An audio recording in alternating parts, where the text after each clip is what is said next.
नमस्कार, मैं हूं आशुतोष और आप देख रहे हैं पब्लिक फर्स्ट सर्वदा भारतीय।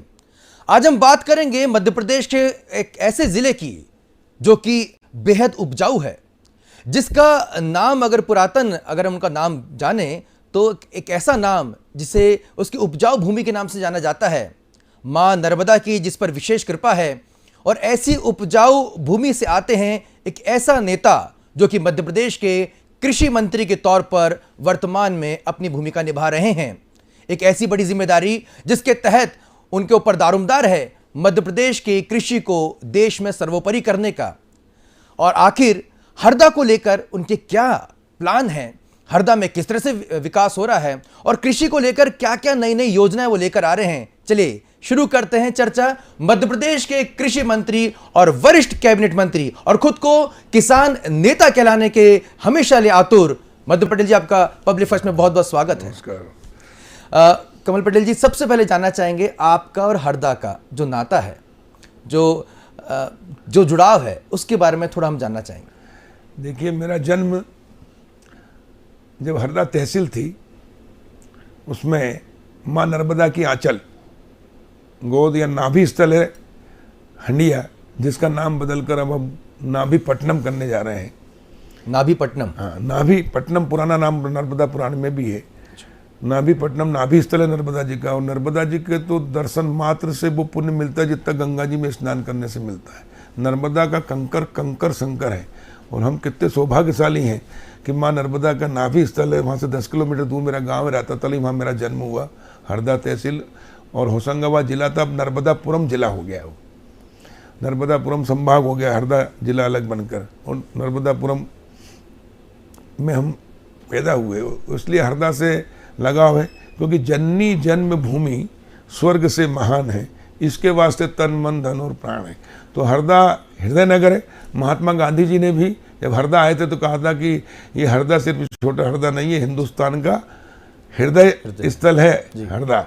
धड़कता हृदय तो पूरा शरीर चलता है, जीवन रहता है। तो आज हरदा सौभाग्य हमारा कि महात्मा गांधी जी का वो वचन, वो बात सही साबित हो रही है कि हरदा सिर्फ मध्य प्रदेश ही का नहीं, हिंदुस्तान का कृषि के क्षेत्र में नंबर 1 जिला बनने जा रहा है। हरदा में कृषि को लेकर आपने बहुत नए नए प्रयास किए हैं। हाल ही में इजराइल की नई टेक्नोलॉजी भी इसमें सम्मिलित की गई है। कृषि मंडी के में भी आपने कई जो अत्याधुनिक जो तकनीक का इस्तेमाल किया, उसके बारे में जानना चाहेंगे। देखिए, मैं बता रहा ना, नर्मदा के नाभि स्थल ग्राम रातातली में मेरा जन्म हुआ, लेकिन मेरे गाँव में पीने का पानी भी 4 किलोमीटर दूर से लाते थे। 12 किलोमीटर कच्ची सड़क थी। बारिश में कीचड़ में रक्षाबंधन पर जाते थे तो घुटने घुटने कीचड़ और नदी नाले पार करके जाना पड़ता था। और एक टीस थी मन में शुरू से, जब पढ़ाई करने आए, कि हमारे गांव में पीने का पानी होना चाहिए, लेकिन नहीं मिलता था। हम बचपन में छोटे थे तो 1 लोटे पानी से मुंह धोते थे, कड़ाहों के ऊपर बैठकर पटिया रख के उसमें नहाते थे, वो पानी मवेशी पीते थे। तो जो वो दर्द तो तकलीफ थी, वो एक मन में थी कि हमारे गाँव की दशा और दिशा बदलना चाहिए, यहाँ पीने के पानी और सड़क होना चाहिए। और इसलिए तत्कालीन सरकार थी कांग्रेस की, उसके प्रति बचपन से ही नाराजी थी, क्योंकि चुनाव में वोट लेने आते थे, उसके बाद कभी पलट के आते नहीं थे 5 साल, और फिर उम्मीदवार बदल देते थे और फिर कांग्रेस जीत जाती थी। लेकिन 77 में हमने परिवर्तन किया और भारतीय जनता पार्टी के उम्मीदवार सब जीते थे। उस समय मनोहर लाल राठौर जी, मेरे अनुसूचित जाति सीट थी सुरक्षित, वहाँ के विधायक थे। लेकिन मैं पढ़ाई करने के साथ जब इंदौर गया पढ़ने और विद्यार्थी परिषद में काम करके छात्र राजनीति से वापस आया पढ़ाई करके, तो मैंने किसानों की लड़ाई लड़ी। और उस लड़ाई में जो किसानों के साथ अन्याय होता था, शोषण होता था, उसके खिलाफ लड़ाई लड़ी तो किसानों का मुझे स्नेह मिला, प्यार मिला। आम जनता की लड़ाई लड़ी तो उनका भी स्नेह प्यार मिला, और उसके कारण भारतीय जनता पार्टी ने मुझे उम्मीदवार बनाया 1993 में जी। और उस समय के कद्दावर नेता कांग्रेस के विष्णु राजौरिया जी, जो 10 साल से विधायक थे, मंत्री रहे, अर्जुन सिंह जी के खासम खास थे, उनको मैंने 11,500 वोट से जनता के आशीर्वाद से हराया जी। और तब से मैंने, उसके बाद जब गांव-गांव में जाता था तो कहते थे कि आपने हमारा गेहूं बिकवाया समर्थन मूल्य पे, आपने हमारा तोल सही करवाया, आपने हमारे ट्रांसफार्मर लगवाया, आपने पैसे पुलिस से वापस कराए, आपने बिजली वालों से वापस कराए, इसलिए हम आपको वोट देंगे। लेकिन जीतने के बाद में आप भी क्षेत्र में आना, गाँव में आना। मैं कहा आऊँगा, तो बोले नहीं, अभी तक जितने भी विधायक है कोई आए नहीं पलट के। और इसलिए जनता का विश्वास जो है वो जनप्रतिनिधियों ने खो चुके थे। और मेरे ऊपर भी वो शंका करने लगे, लेकिन कहते थे आपने काम किया इसलिए हम आपको वोट देंगे। मैं बहुत वोट से जीता। मैंने सोचा मेरे को नींद नहीं आती मैं कि कैसा ही जनता का विश्वास जनप्रतिनिधि वापस प्राप्त करे। तो फिर मेरे को शिवराज सिंह चौहान जी ने जो पद यात्रा की थी गांव वाले भैया, तो मैंने भी तय किया, क्योंकि मेरे बड़े भाई हैं शिवराज जी, राजनीति में जब मैं आया तो वहाँ से शुरुआत मेरी, जब उन्होंने पैदल यात्रा शुरू की थी तब से युवा मोर्चे में जब वो प्रदेश अध्यक्ष थे, मैं प्रदेश कार्य समिति का सदस्य बनाकर शामिल हुआ था युवा मोर्चे में। तो मैंने पद यात्रा करने का निर्णय लिया और पूरे विधानसभा क्षेत्र की एक एक गाँव पैदल घूमा। पैदल घूमने से लोगों का, कार्यकर्ताओं का, जनता का साथ, गरीब मजदूर, महिलाएं, बच्चे से लेकर बुजुर्ग तक, वहाँ की क्या समस्या, पीने के पानी की समस्या, सड़क की समस्या, नाले की समस्या, और इसलिए मेरी आंखों के सामने है। और तब मैंने 4 मुद्दे लेकर पदयात्रा की थी। पहला, हरदा तहसील थी उसको जिला बनाना जी। दूसरा, कोई गाँव 1 किलोमीटर भी कहीं गाँव में सड़क नहीं थी, गाँव को पंचायत मुख्यालयों को सड़कों से जोड़ना। उस समय पंचायत की सोच सकते थे, गाँव की तो सोच ही नहीं सकते थे। तवा नहर का पानी, हमारे यहाँ तवा डैम है, तवा डैम का पानी टिमरनी हरदा तक आता था, लेकिन खिड़किया तहसील पूरी असिंचित थी। हरदा क्षेत्र भी आधा असिंचित था, टिमरनी क्षेत्र भी आधा असिंचित था, उसको सिंचित कराना और भ्रष्टाचार मुक्त प्रशासन देना। इन 4 मुद्दों को लेकर मैंने पदयात्रा की और मैं 10 साल विपक्ष का विधायक रहा, 93 से लेकर 2003 तक, और 2003 के बाद फिर सत्ता आ गई हमारी। फिर मैं 2005 में मंत्री बना और राजस्व मंत्री बना। तो हमने ये 4 मुद्दे के ऊपर हमने सफलता प्राप्त की। जब मैं विपक्ष में था तभी मैंने हरदा को 98 में जन आंदोलन खड़ा किया, रेल रोको आंदोलन, प्रशासन ठप, चक्का जाम, और पूरे जन आंदोलन बनाकर ऐसा आंदोलन किया कि दिग्विजय सिंह को मजबूर होकर वो जिला बनाना पड़ा सरकार को, कांग्रेस सरकार को। बना जिला 98 में मैं, और फिर 14,000 वोट से जीत के आया। दूसरा चुनाव में 14,000 से जीता और जिला बना। प्रदेश का अध्यक्ष था मैं युवा मोर्चे का पूरे प्रदेश में। और 3 में हमने सत्ता परिवर्तन के लिए परिवर्तन यात्रा निकाली पूरे प्रदेश में, और उसके बाद सत्ता बनी हमारी। फिर 2005 में मंत्री बना, राजा पहले चिकित्सा शिक्षा मंत्री रहा 6 महीने बाबूलाल गौर जी के साथ। उसी समय मैंने हरदा में इल्ली का प्रकोप हुआ था फसलों पर, जबरदस्त, जिससे फसलें चौपट हो गई थी। मैंने विधानसभा में जबरदस्त तरीके से मामला उठाया, ध्यान आकर्षण लगाया। मुख्यमंत्री, तत्कालीन मुख्यमंत्री बाबूलाल गौर जी ने राजस्व मंत्री गोपाल भार्गव जी को, भागीरथ प्रसाद जी को हेलीकॉप्टर लेके भेजा। वो गांव में गए, खेतों में देखा, उन्होंने आके रिपोर्ट दी कि हाँ नुकसान जबरदस्त हुआ है, लेकिन नियम नहीं है कि आरबीसी में इल्ली को प्राकृतिक आपदा नहीं माना गया देश में न कहीं। जबकि राजस्थान में टिड्डी दल पूरी साफ कर देती थी कई किलोमीटर तक, लेकिन वो प्राकृतिक आपदा नहीं मानता। इस प्रकार इल्लियों ने भी पूरी फसल साफ कर दी। फिर मैंने मामला उठाया तो बाबूलाल गौर जी आए, मुख्यमंत्री जी बाला गाँव में, और वहाँ मैंने मुख्यमंत्री जी का हाथ पकड़कर घोषणा कराई। तो भागीरथ प्रसाद जी कहते रहे कि सर नियम नहीं है, नहीं करना, लेकिन मैंने कहा कि मुख्यमंत्री जो बोल देंगे नियम बन जाएगा। और मुख्यमंत्री जी ने, बाबूलाल गौर जी ने वहाँ घोषणा की प्राकृतिक आपदा माना जाएगा इल्ली को, 2,000 रुपये हेक्टेयर देंगे। और मैंने फिर विधायक के रूप में था, मैं उस समय मंत्री नहीं था। मैंने कलेक्टर से, अधिकारियों से चर्चा करके 70,030 किसान थे, मैंने 70,030 किसानों को 45 करोड़ रुपया आरबीसी 6-4 में पहली बार मध्य प्रदेश में, देश में ये शुरू किया। और सिर्फ मध्य प्रदेश, हरदा में मिला, बाकी जगह नहीं मिला। तो मैं एक विधायक के रूप में जनता के, किसानों के लिए संघर्ष करके 100% किसानों को जो इल्ली से प्रकोप हुआ था उससे 45 करोड़ रुपए दिलाए।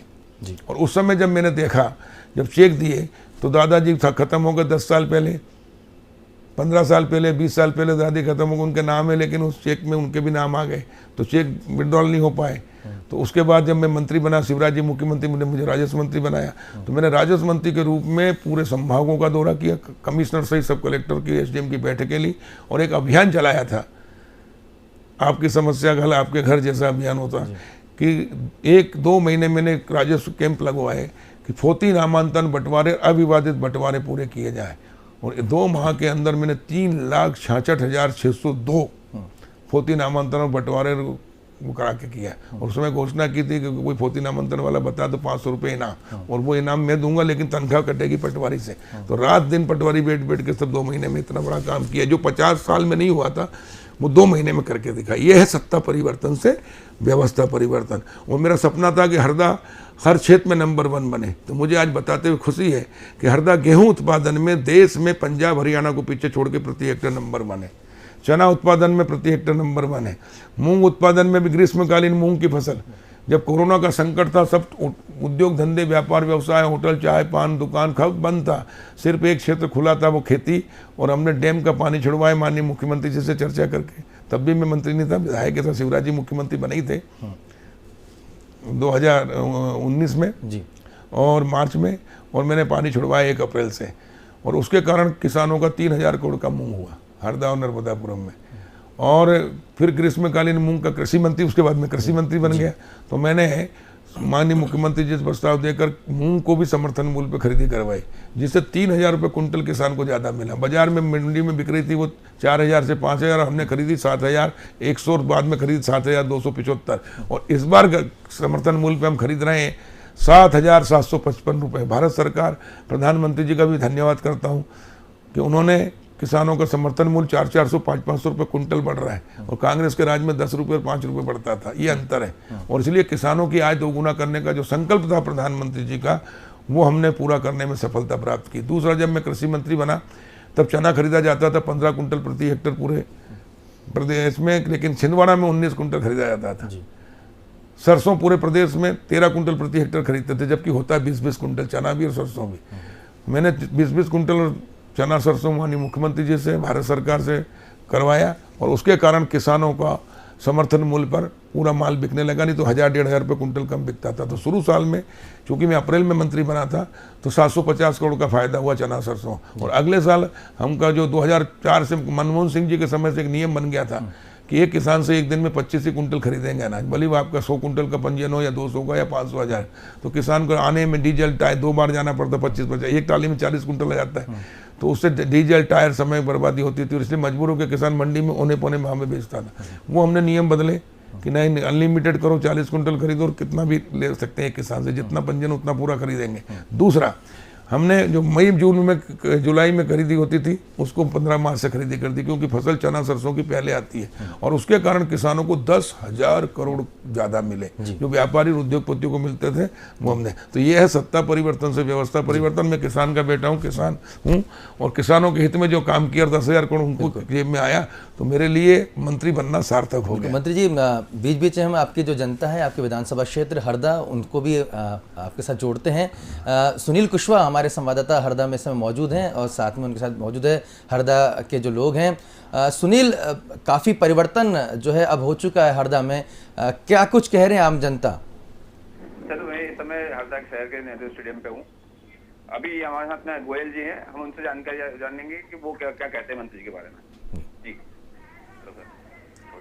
हरदा विधानसभा क्षेत्र में एक बहुत बड़ी धरोहर हरदा नेहरू स्टेडियम के रूप में यहाँ पर है, जो कि हजारों बच्चे, बुजुर्ग, युवा यहाँ प्रतिदिन गेम्स खेलते हैं, व्यायाम करते हैं। Cricket, volleyball, hockey, kho-kho, kabaddi, व्यायाम, दौड़ आदि गेम्स खेलते हैं। यहाँ के हमारे विधायक, क्षेत्रीय विधायक और मध्य प्रदेश शासन में मंत्री आदरणीय कमल पटेल जी हरदा क्षेत्र के विकास के लिए सतत कार्यरत रहते हैं, और इसी कड़ी में उन्होंने युवाओं के लिए, बच्चों के लिए, गेम्स के लिए इंडोर स्टेडियम बनाने की भी घोषणा की है। उसके लगभग 15 करोड़ रुपए नगर पालिका के खाते में जमा भी हो गए हैं। कुछ प्रक्रिया बाकी है, जो शीघ्र, उनका कहना है कि शीघ्र उस प्रक्रिया को पूर्ण करके और कार्य प्रारंभ किया जाएगा।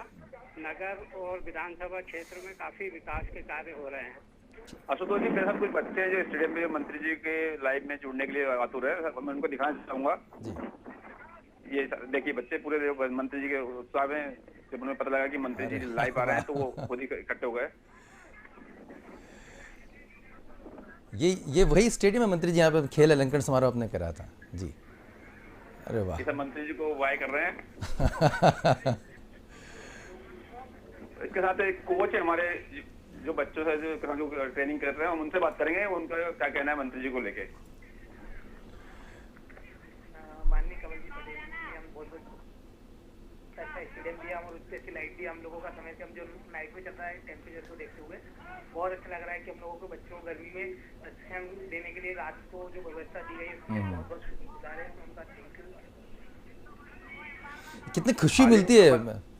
जी जी हाल ही में कमल खेल उत्सव जो हुआ था उसको लेके हजारों जो जिले के हजारों बच्चे थे वो अलग अलग खेलों में भाग लिया उन्होंने और आज वो स्टेडियम की रौनक बढ़ा रहे हैं सर हरदा। बिल्कुल बिल्कुल सुनील, हम चाहेंगे कि हम आपसे फिर से कनेक्ट होंगे, आप और भी लोगों से हमें जोड़िएगा। और ये तस्वीरें देखिए बेहद खुशी मिलती है कि हरदा जैसे शहर में भी देखिए कितने बच्चे जो हैं यूनिफॉर्म में, स्पोर्ट्स यूनिफॉर्म में कितने अच्छे दिख रहे हैं। और इस समय भी मंत्री जी आप जो लाइट्स की व्यवस्था है वहाँ पर मुझे लगता है कि मेट्रो जी बिल्कुल, और उसके आनंद भी ले रहे हैं और अपनी प्रैक्टिस भी वो कर रहे हैं। खेल अलंकरण समारोह आपने कराया था, कमल खेल अलंकरण समारोह, काफ़ी बड़ी कमल युवा खेल महोत्सव, तो उसके बारे में जानना चाहेंगे ये कंसेप्ट कैसे सामने आया और उसमें कितनी जो तादाद में जो टैलेंट है वो हरदा का निकल कर सामने आया है। देखिए कोरोना का समय था, लॉकडाउन था, बच्चे हमारे घर के अंदर कैद थे, या तो मोबाइल से चिपके हुए थे या टीवी से। और जैसे ही कोरोना का कहर थोड़ा कम हुआ, माननीय प्रधानमंत्री जी ने हमारे सौदे से 2 वैक्सीन बनाए और वैक्सीन लगे, थोड़ा स्वस्थ हुए, तो हमने सोचा कि बच्चों को घर से खेल के मैदान पे लाना चाहिए। लेकिन मैदान उतना अच्छा नहीं था, तो हमने मैदान में सैकड़ों ट्रक मिट्टी डालकर उसको लेवल करके बढ़िया खेल के लायक बनाया। और कमल युवा खेल महोत्सव का हमने सोचा कि बच्चों को मैदान पर लाकर खेल कराया जाए। तो हरदा जिले के 3 कैटेगरी बनाई हमने, प्राथमिक, मिडिल, हाई स्कूल, कॉलेज, और उसमें बेटे और बेटियां सबको, पूरे हरदा जिले के अलावा बाहर का कोई नहीं होगा, लेकिन हर गांव से नीचे से आते हुए ब्लॉक स्तर से फिर जिला स्तर पर।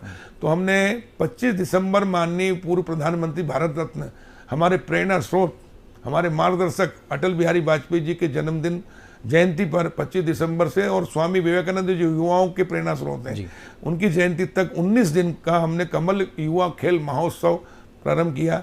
जो मेरा बेटा है संदीप, मैंने उसको कहा कि तुम सामाजिक और खेल की गतिविधि में काम करो, उसको भी रुचि है। तो कमल युवा खेल महोत्सव कमल स्पोर्ट्स क्लब और लोकल हमारी युवा टीम के माध्यम से हमने कराया। और ये 19 दिन के खेल में 29 प्रकार के खेल कराए, जिसमें 5,500 बच्चों ने भाग लिया। हमने बच्चों को किट भी दी, उनको खेल सामग्री दी, उपलब्ध कराई, और 950 पुरस्कार वितरण किए। और ये एक ऐतिहासिक कमल युवा खेल महोत्सव हुआ। और इसमें सभी समाजों के लोगों को हमने बुलाकर उनको अतिथि बनाया, जैसे अग्रवाल समाज के महिला और पुरुष जो पदाधिकारी हैं, हमारा रोटरी क्लब है, और बाकी जो लायंस क्लब है, और जितनी भी समाज है सबके लोगों को अतिथि कर आए, तो सब समाजों को भी जोड़ा। और इस प्रकार हमने मार्च पास्ट भी कराए, जिसमें 5,500 बच्चों ने भाग लिया। हमने अंतर्राष्ट्रीय ओलंपिक कुश्ती में जिन्होंने लाए हरियाणा के योगेश्वर दत्त जी, उनको बुलाया। हमने खिलाड़ी हॉकी में जिन्होंने ओलंपिक खेले उनको बुलाया खिलाड़ियों को, ताकि हमारे हरदा के बच्चे खेल में इतने पारंगत हो जाएं और उनको इतना अच्छा मैदान और इतनी सुविधाएं दें कि वो हरदा का नाम मध्य प्रदेश ही नहीं, भारत ही नहीं, पूरी दुनिया में गौरवान्वित करें, और एक दिन ओलंपिक में मेडल लेकर हरदा का नाम गौरवान्वित करें। ये हमारा सपना है, और मां नर्मदा के आशीर्वाद से वो पूरा होगा। और इसके लिए बच्चों के खेल के लिए हमने सुविधाएं दी। और वहीं बच्चों की मांग थी कि इंडोर स्टेडियम होना चाहिए, तो मैंने घोषणा कर दी। और घोषणा करने के 1 माह के अंदर माननीय मुख्यमंत्री शिवराज सिंह जी से 15 करोड़ राशि स्वीकृत कराकर और नगर पालिका हरदा को भेज दी। लेकिन कांग्रेस हमेशा विकास विरोधी रही है। कांग्रेस के प्रवक्ता ने पहले, हमने इंडोर स्टेडियम विक्रम वर्मा जी के समय जब खेल मंत्री थे तब हमने स्वीकृत कराया था 2.25 करोड़ का, और जैसे ही हमने भूमि पूजन किया तो हाईकोर्ट से स्टे लेके आ गए। हाईकोर्ट में केस चला 10 साल, हम लड़ाई लड़ी, सिंगल बेंच में हम जीते, फिर दूसरी बेंच में लगा दिया उन्होंने, डबल बेंच में, फिर डबल बेंच से जीते, लेकिन दोनों में जीते, हमको वो जगह मिली है। फिर उसके बाद में 2016 में वहाँ डूब क्षेत्र घोषित कर दिया। जब हम नक्शा TS कराने गए तो बोले डूब क्षेत्र में आता है, जबकि डूब में आते ही नहीं है। उस समय मैं विधायक नहीं था, 13 से 18 के बीच में, लेकिन उसके पहले मैं 4 बार, अभी 5वीं बार हूँ। तो फिर मैंने नगर पालिका से प्रस्ताव, कागज दिखवाए, कोई डूब नहीं है। कलेक्टर फिर प्रस्ताव बना के भेजा है, तो प्रक्रिया चल रही, 15 दिन के अंदर वो पूरी हो जाएगी और उसका रास्ता खुल जाएगा। 15 दिन के बाद हम टेंडर कराएंगे, टेंडर कराकर उसका भूमि पूजन करेंगे, भूमि पूजन करके काम शुरू होगा। एडवांस पैसा आ चुका है। माननीय मुख्यमंत्री जी का मैं धन्यवाद करना चाहता हूं कि खेल के विकास के लिए, हर क्षेत्र के विकास के लिए हरदा के ऊपर उनका विशेष आशीर्वाद है कि उन्होंने, हमने घोषणा की थी 5 करोड़ की, लेकिन 15 करोड़ का जो एस्टीमेट बना उसके अनुसार, तो एक छोटा शहर है हरदा, छोटा जिला है सबसे प्रदेश का, लेकिन सबसे बड़ी सुविधा इंडोर स्टेडियम बड़ी बड़ी संभाग स्थान पे नहीं है, लेकिन हरदा में है। आपको कौन और सा खेल बच्चों के पसंद है, लिए मंत्री बच्चों जी? के लिए जो मैंने घोषणा की थी वो असंभव काम भी संभव हो जाता है, ये मां नर्मदा का आशीर्वाद है, बच्चों का भाग्य। फिर दूसरे साल हमने कराया नहीं, आपको कौन सा कमल युवा खेल खेल पसंद है, लेकिन महोत्सव। मैं पहले जानना चाहूंगा आपका पसंदीदा खेल कौन सा है? मैं खुद बचपन में खिलाड़ी था। मैं हरदा से इंदौर पढ़ने ही गया था, खिलाड़ी बनने गया था। मेरे घर वाले मुझे थानेदार बनाना चाहते थे और इसलिए, लेकिन मेरा हाथ फ्रैक्चर हो गया तो खेल बंद हो गया। तो मैं छात्र राजनीति में विद्यार्थी परिषद से जुड़ गया और आज मैं यहाँ कृषि मंत्री के रूप में हूँ। तो मेरा सौभाग्य खिलाड़ी कौन सा स्पोर्ट्स, कौन सा खेल सबसे ज्यादा खेल रहे हैं? मैं वॉलीबॉल, ओके। बास्केटबॉल, बैडमिंटन, ये 3 मेरे खेल थे। और मैंने इंदौर में इंदौर ब्रदर्स क्लब भी वॉलीबॉल के लिए ज्वाइन किया था, लेकिन फर्स्ट ईयर में ही 1 महीने के अंदर जाने के बाद हाथ फ्रैक्चर होने से वो कलाई और वो खेल बंद हो गया। तो छात्र राजनीति में और समाज सेवा के क्षेत्र में आया। लेकिन मैं इसलिए खेल को बहुत महत्व देता हूँ। जहाँ भी जाता हूँ बच्चे खेलते हैं तो मैं खुद उद्घाटन करता हूँ, तो खेल के ही करता हूँ, चाहे क्रिकेट हो चाहे जो भी खेल हो। तो बहुत अच्छा लगता है, क्योंकि खेल अगर जीवन में नहीं है तो जीवन में कोई रस नहीं है। और इसलिए बच्चों को खेलना चाहिए और इसलिए उनको सारी सुविधाएं देना चाहिए। और इसलिए हमने कमल युवा खेल महोत्सव करा के हरदा जिले के गांव से लेकर शहर के मोहल्ले तक के बच्चों को आगे बढ़ा रहे हैं, खिला रहे हैं। और हमारा सपना है कि हमारे बच्चे हर क्षेत्र में आगे बढ़े, अपने व्यक्तित्व का विकास करें और खेल के क्षेत्र में हरदा का नाम पूरी दुनिया में गौरवान्वित करें। उनको जो सुविधा लगेगी वो सब दे रहे हैं। हम गाँव में बच्चों को विधायक निधि से हम वो जिम दे रहे हैं, विधायक निधि से हमने बच्चों को बाकी सुविधाएं खेल के लिए दे रहे हैं, मेट दे रहे हैं, कबड्डी के लिए खेल भी करा रहे हैं, हर प्रकार के। और इस प्रकार बच्चे अपने व्यक्तित्व का सर्वांगीण विकास करके खेल के क्षेत्र में भी आगे आए, ताकि वो स्वस्थ रहें, मानसिक रूप से भी स्वस्थ रहते हैं और शारीरिक रूप से भी। और जिसमें खेल भावना है उसमें टीम भावना रहती है। तो एक परिवार की तरह पूरा टीम भावना से काम करें और कभी निराश नहीं होता खिलाड़ी, हतोत्साहित नहीं होता, डिप्रेशन में नहीं आता। और इसलिए बच्चों को खेलना चाहिए, मेरी ये सलाह भी, और इसलिए उनको अवसर भी दे रहे हैं और इसलिए कमल युवा खेल महोत्सव करा रहे हैं। जी मंत्री जी, हरदा ज़िले अब आपका पर्याय बन चुका है। हम हरदा का बात करते हैं तो आपका नाम स्वतः ही आता है। अगर आपको हरदा के पर्यटन स्थलों के बारे में जानकारी देने का अवसर दिया जाए तो वो कौन से ऐसे स्थल हैं जो आप बताना चाहेंगे कि जो दर्शक इस समय जो हमारे प्रसारण देख रहे हैं वो हरदा आएँ और पर्यटन स्थलों को विजिट करें? देखिए, हरदा एक बहुत खूबसूरत प्रकृति की देन है। एक तरफ माँ नर्मदा का आशीर्वाद है, दूसरी तरफ तवा डैम नर्मदापुरम में है, तवा में। वो तवा भैया, इसलिए हम नर्मदा मैया की हमेशा जय बोलते हैं, नर्मदे हर और जिंदगी भर, और तवा भैया की जय, उससे सिंचाई हुई है। मेरा सौभाग्य है कि मेरा सपना था कि 100% हरदा को सिंचित करूं। तो आज मुझे बताते हुए खुशी है कि माननीय मुख्यमंत्री शिवराज सिंह जी के आशीर्वाद से हरदा जिला प्रदेश का पहला जिला बन गया है जो 100% सिंचित है। अभी हमने 3,500 करोड़ की गंजाल मोरन डैम भी स्वीकृत करा दिया है। हमने 720 करोड़ की शहीद इलाफ सिंह, जो आदिवासी भिलाला परिवार का बच्चा था, जो देश की सीमा पर सुरक्षा में 20-21 साल की उम्र में शहीद हो गए, उनके नाम से, उनके सम्मान में हमने शहीद इलाफ सिंह उद्वन सिंचाई योजना बनाई, वो हमने स्वीकृत करा दी और हरदा जिला 100% सिंचित हो रहा। हमने उसके पहले माचक नहर, खिड़कियाँ, माचक नदी पार भी ले गए, खिड़कियाँ नहरों की 1000 करोड़ की लाइनिंग करवाई और आज हरदा जिला प्रदेश का पहला जिला बना है जो 100% सिंचित होगा। दूसरा, पर्यटन के क्षेत्र में माँ नर्मदा का मैंने बताया कि नाभि स्थल है जिसका नाम हंडिया है, हम उसका नाम नाभीपट्टनम रख रहे हैं। इसको हम विश्व विख्यात करेंगे ताकि पूरे विश्व के पर्यटक आए, क्योंकि नर्मदा जी में वो शक्ति, कलयुग में सबसे बड़ी अगर कोई ईश्वर है साक्षात आशीर्वाद देने वाली तो वो है माँ नर्मदा। माँ नर्मदा का कंकर कंकर शंकर है और इसलिए नर्मदा का नाभि स्थल को हम विकसित करेंगे। नर्मदा नाभि स्थल को जोड़ने के लिए एक भी सड़क हरदा हंडिया थी जिसमें 19 किलोमीटर 20 किलोमीटर लेकिन 1 घंटा लगता था, लेकिन अब 4 लेन रोड बन रहा है वहाँ, इंदौर हरदा, नाभि नरहंडिया से हरदा और बैतूल नागपुर, और उसके अलावा चारों तरफ से गांव से हम सड़कों से जोड़ रहे हैं। आज जिधर से भी जाओगे सड़क को पहुंचोगे तो एक हंडिया नाभीपट्टनम को एक पर्यटन का केंद्र बनाएंगे। एक हमारा नर्मदा के अंदर जोगा का किला है जी, वो अजय किला रहा, कोई जीत नहीं पाया, पानी के अंदर है, उसको हम एक धार्मिक पर्यटन केंद्र, जोगा का किला ये पूरे नर्मदा में एक ही है, पानी के अंदर, बहुत अच्छा स्थान जोगा फतेहगढ़, तो उसको वो डेवलप करेंगे। तेली की सराय है, उसको डेवलप करेंगे। हरदा शहर में नदी के किनारे गुप्तेश्वर मंदिर है, तो हम गुप्तेश्वर लोक बना रहे हैं धाम, जैसे महाकाल लोक है इसी प्रकार छोटा गुप्तेश्वर लोक बनेगा, वहाँ नदी का पर्यटन और शंकर मंदिर वहाँ है।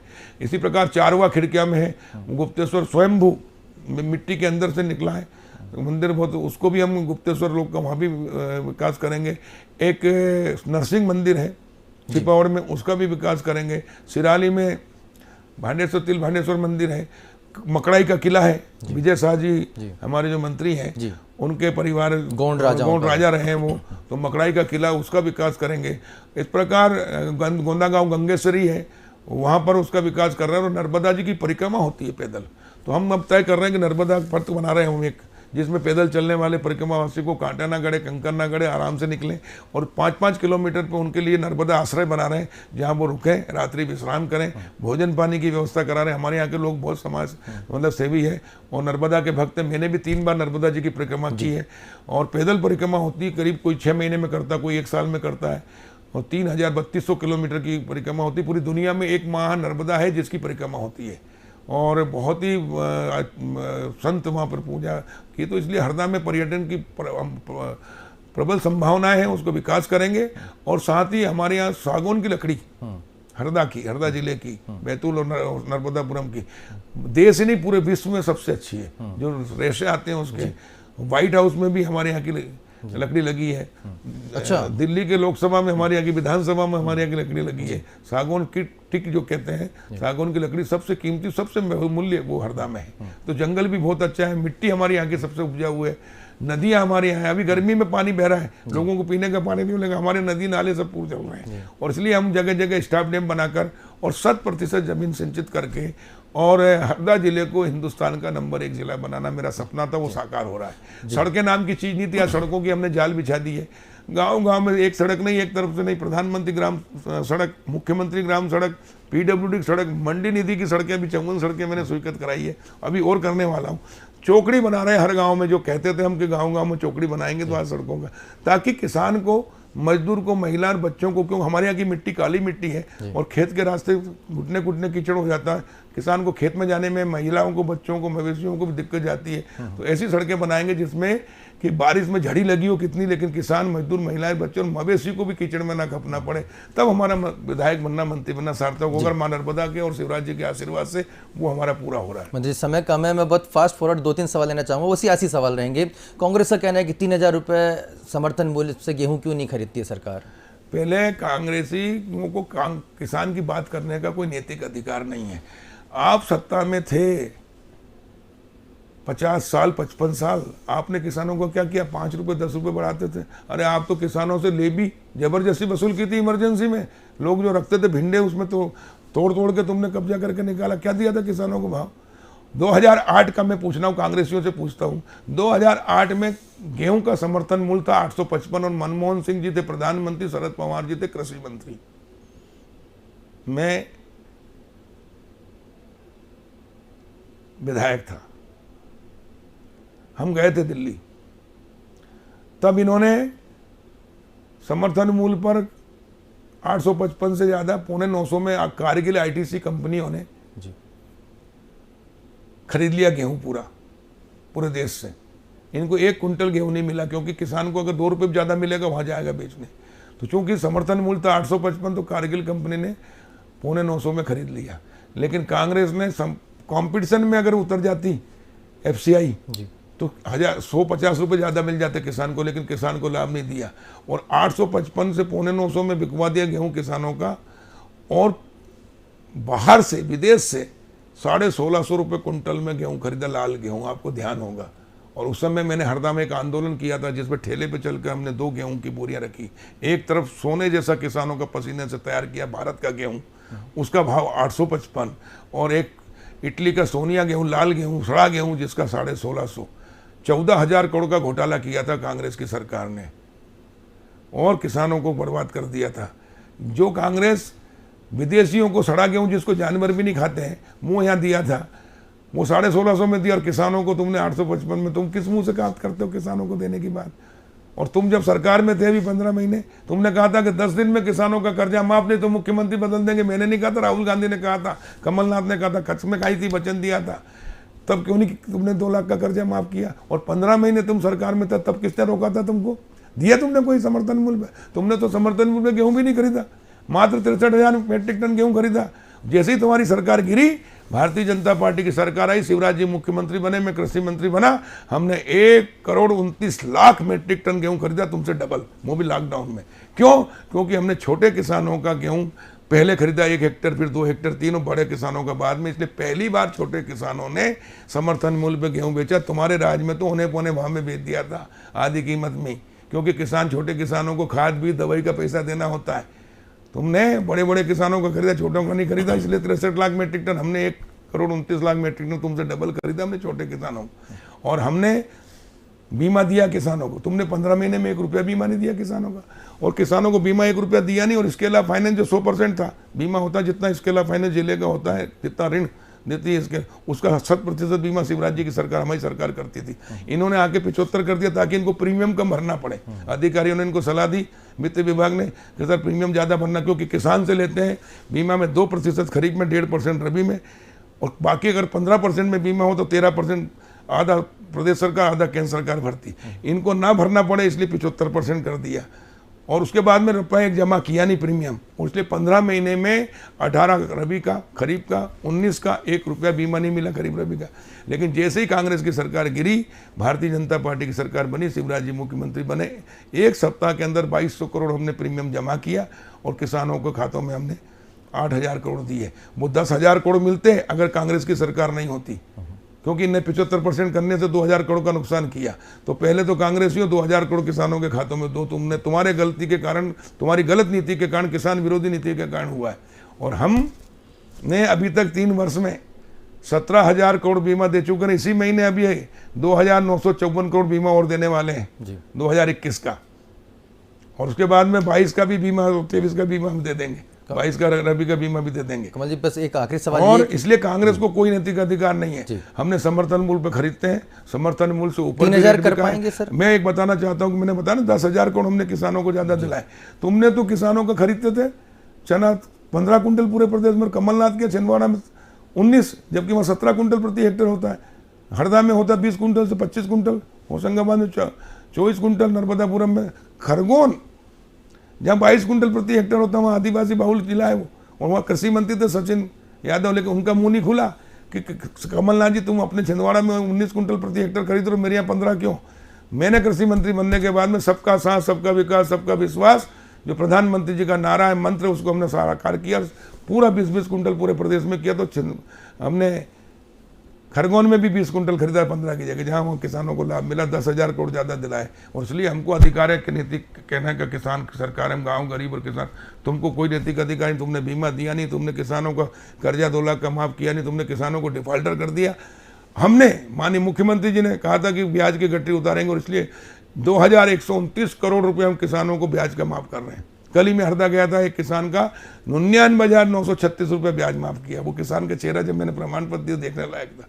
ये है कथनी करनी। एक हम कहते हैं कि हम गांव गरीब किसान के, तो हमने किसानों के लिए किया। तुमने तो किसानों को चला धोखा दिया, इसलिए तुमको किसानों ने धक्का दिया, सत्ता से बाहर किया। अब तड़प रहे हो मछली जैसे, अब जिंदगी भर तड़पते रहना, क्योंकि किसानों की, गरीबों की बददुआ लगी। तुमने तो संबल योजना बंद कर दी, तुमने 5,000 अंत्येष्टि के बंद कर दिए, तुमने सामान्य दुर्घटना में गरीब को 4,000 मिलते थे वो बंद कर दिए, तुम बच्चों की स्कॉलरशिप बंद कर दी, सारी योजनाएं बंद कर दी। बोले पैसा नहीं, पैसा नहीं। लेकिन आईफा अवार्ड के लिए 700 करोड़ आ गए तुम्हारे पास। और इसलिए तुम्हारी करनी और कथनी अंतर है। तुम कहते कुछ हो, करते कुछ हो, इसलिए जनता की अंदर तुम्हारी विश्वसनीयता खत्म हो गई और तुमने जनता को छला। इसलिए कमलनाथ का नाम हमने ठगनाथ रखा है। ये ठगा, अब ठगाई में अब किसान आने वाले नहीं, गरीब आने वाला है। हमने लाडली बहना योजना शुरू की है। 1,25,00,000 बहनों को 1,000 रुपये महीना देंगे। सगा भाई भी साल में एक बार रक्षाबंधन पे देता है, लेकिन ये शिवराज सिंह चौहान बहनों के लिए सगे भाई से ज़्यादा है, जो हर महीने 1,000 देते हैं। शिवराज सिंह चौहान किसानों के लिए सगे भाई से ज़्यादा, जो बगैर ब्याज का 0% ब्याज पर ऋण देते हैं। अब हमने जो ये ब्याज का पैसा भरा, इससे किसान डिफॉल्टर से मुक्त हो गया, रेगुलर हो गया। अब उसको 0% ब्याज का खाद बीज की दवाई मिलेगा ऋण। केसीसी उसका रेगुलर हो जाएगा तो बीमा भी हो जाएगा। और एक योजना हम और बनाने जा रहे हैं जी। हमारे प्रदेश में 1,03,000 किसान हैं, उसमें से 76 लाख किसान 5 एकड़ से छोटे, यानी 48 लाख किसान 2.5 एकड़ तक के हैं, 0 से लेकर 2.5, और 2.5 से लेकर 5 एकड़ तक के 28 लाख। इनके केसीसी नहीं होते हैं, और होते हैं तो डिफॉल्टर होते हैं, इसलिए इनका बीमा नहीं होता। क्योंकि अपने जेब से कोई खर्च करके बीमा नहीं करा, तो बैंक से केसीसी लेते हैं, ऋण लेते हैं, तो बैंक वाला काट लेते हैं। जैसे मैं किसान हूँ तो मेरा 1 लाख रुपए का केसीसी है तो 2,000 कट जाता है, बीमा हो जाता है। तो सिर्फ क्षति होती फसल की तो बीमा मिल जाता है, तो किसान को नुकसान नहीं होता। तो इन बीमा जो होता है वो 24,37,000 किसान का ही होता है, यानी 25%। और ये 75% किसान वंचित रह जाते हैं, जबकि जरूरत बीमा की इन्हीं छोटे किसानों को रहती है। क्योंकि घाटे में खेती यही करते थे, कर्ज में यही रहते थे, पैदा भी कर्ज में होते थे, जीवन भर भर कर्ज में रह के औलाद को कर्ज में छोड़ के जाते थे, घाटे की खेती करते थे। और इसलिए प्रधानमंत्री नरेंद्र मोदी जी ने इनको किसान सम्मान निधि देने का निर्णय लिया, 2-2 हज़ार करके 6,000। और मुख्यमंत्री शिवराज जी ने मुख्यमंत्री कल्याण निधि, दोनों हमारी सरकार भाजपा की कमल के फूल की सरकार 10,000 रुपये देती। तो ये जो 76 लाख छोटे किसान हैं, इनके लिए 10-10 हज़ार 10-10 लाख के बराबर है, ये वरदान है। और जब से किसान सम्मान निधि कल्याण निधि आई है, ये 76 लाख किसान कर्ज मुक्त हो गए। जो 10-10 रुपये सैकड़े में इनको ब्याज से मिलता था, 15-15 रुपये महीने सैकड़े में मिलता था, क्योंकि गरीब आदमी को कोई 2 रुपये समाधानी ब्याज नहीं देता, मूल ऋण नहीं देता। और उससे इनकी फसल आते से इनको मजबूरी में बेचना पड़ती थी, होने पौने वहाँ पे, इसलिए कर्ज में रहते थे। लेकिन अब इनका खाद, बीज और दवाई ये 10,000 रुपये में आ जाती है। छोटे किसान 1 एकड़, 2 एकड़, 3-4 एकड़। और इसलिए ये 76 लाख किसान कर्ज मुक्त हो गए। इनकी आय भी डबल हो गई, क्योंकि इनकी लागत का पूरा खर्चा सरकार ने उठा लिया किसान कल्याण निधि सम्मान निधि से। और MSP पे ये बेच रहे हैं, तो पूरी फसल के अच्छे रेट मिल रहे हैं, और उसके कारण ये कर्ज मुक्त होकर इनकी आय 2 गुना से ज़्यादा हो गई है। तो जो प्रधानमंत्री का सपना था किसान की आय 2 गुना करने का, वो मध्य प्रदेश में मुख्यमंत्री शिवराज सिंह चौहान जी के नेतृत्व में कृषि मंत्री के नाते हमने ऐसी योजनाएं बनाई कि जैसे मैंने कहा कि जो बाद में फसल खरीदते थे वो पहले खरीदी, जो 13 कुंटल 15 कुंटल खरीदते थे 20-20 की, एक दिन में 25 खरीदते थे हमने 40 की, और अनलिमिटेड किया। उससे 10,000 करोड़ किसानों को ज़्यादा मिला। तीसरी फसल मूंग की हमने की, जिसमें 3,000 रुपये कुंटल किसान को ज़्यादा मिला। 1 हेक्टर वाले को, 1 एकड़ के किसान को 20,000 ज़्यादा दिला, 5 एकड़ वालों को 1 लाख, 10 एकड़ वालों को 2 लाख, ऐसे 1,000 करोड़ रुपए हम किसानों को ज़्यादा लगाए। मध्य प्रदेश में हम किसानों की आय डबल करने में सफल हुए।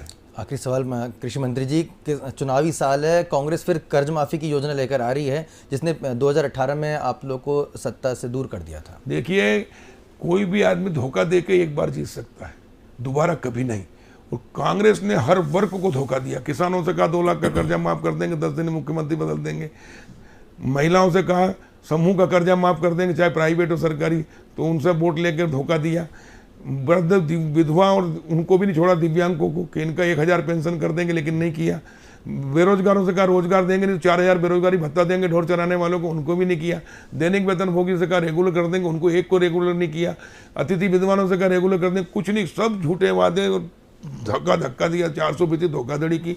और इसलिए जब ज्योतिरादित्य सिंधिया जी ने के नेतृत्व में कांग्रेस के विधायक और मंत्रियों ने इस्तीफा देकर पार्टी ज्वाइन की भाजपा, वो रिकॉर्ड 65 हज़ार से जीते, इसलिए कि कांग्रेस ने धोखा देकर सत्ता बनाई थी, इसलिए धक्का दिया।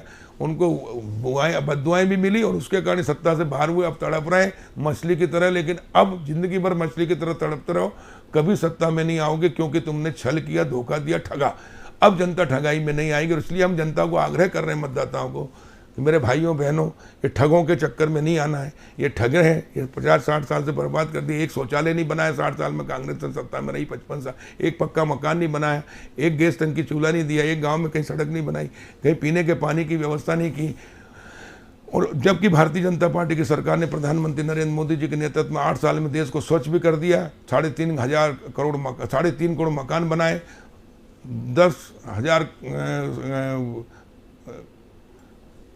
10 करोड़ से अधिक शौचालय भी बना दिए, और हर घर गैस टंकी चूल्हा, 10 करोड़ माता बहनों को निःशुल्क गैस टंकी चूल्हा दिया।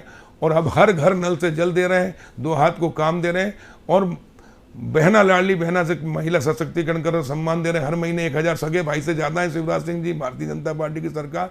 और इस देश को शक्तिशाली, समृद्धशाली, वैभवशाली बना रहे हैं। गाँव के साथ जो अन्याय किया 50-60 साल कांग्रेस ने, उस 8 साल में वो काम कर दिया। और अगर इसलिए तुलना करें कांग्रेस और भारतीय जनता पार्टी, तो कांग्रेस तुलना लायक भी नहीं है, एक आना भी नहीं है। और इसलिए जनता भारतीय जनता पार्टी के साथ है। प्रधानमंत्री नरेंद्र मोदी जी और मुख्यमंत्री जी के नेतृत्व में हम सरकार बनाएंगे पुनः, और कांग्रेस का सफाया करेंगे। बहुत बहुत धन्यवाद मध्य प्रदेश के कृषि मंत्री कमल पटेल जी। हरदा और मध्य प्रदेश को लेकर आपने खुलकर हमसे चर्चा की, अपने आने वाली विकास योजनाओं के बारे में बताया, और कहीं ना कहीं आप ये आशान्वित दिखा रहे हैं कि कहीं भारतीय जनता पार्टी एक बार फिर सत्ता में लौटेगी। आप पब्लिक फर्स्ट के स्टूडियो में, आपका बहुत बहुत धन्यवाद। नमस्कार। तो मध्य प्रदेश के कृषि मंत्री कमल पटेल यहाँ पर साफ तौर पर हरदा को लेकर कई विकास योजनाओं पर एक साथ काम कर रहे हैं। परिवर्तन यहाँ पर दिखा है। एक ऐसा युवा नेता जो 1988 में, जिसने होशंगाबाद के बाद हरदा को एक ज़िले के तौर पे पहले वहाँ पर मध्य प्रदेश के नक्शे पे उकेरा, और उसके बाद जो जिस तरह से लगातार योजनाएं चल रही हैं, हमने जनता से भी बात की, रियलिटी चेक करने की कोशिश की। जनता फिलहाल काफ़ी प्रसन्न नजर आ रही है, लेकिन असली चुनौती आने वाले कुछ महीनों में है, जब जनता के बीच में सरकार जाएगी, कृषि मंत्री भी जाएंगे, और तब देखना होगा कि जनता कृषि योजनाओं को लेकर और विकास योजनाओं को लेकर भारतीय जनता पार्टी के साथ कितने साथ है। आपको हमारे प्रोग्राम कैसा लगा आप हमें जरूर बताइएगा। देखते रहिए पब्लिक फर्स्ट, सर्वदा भारतीय।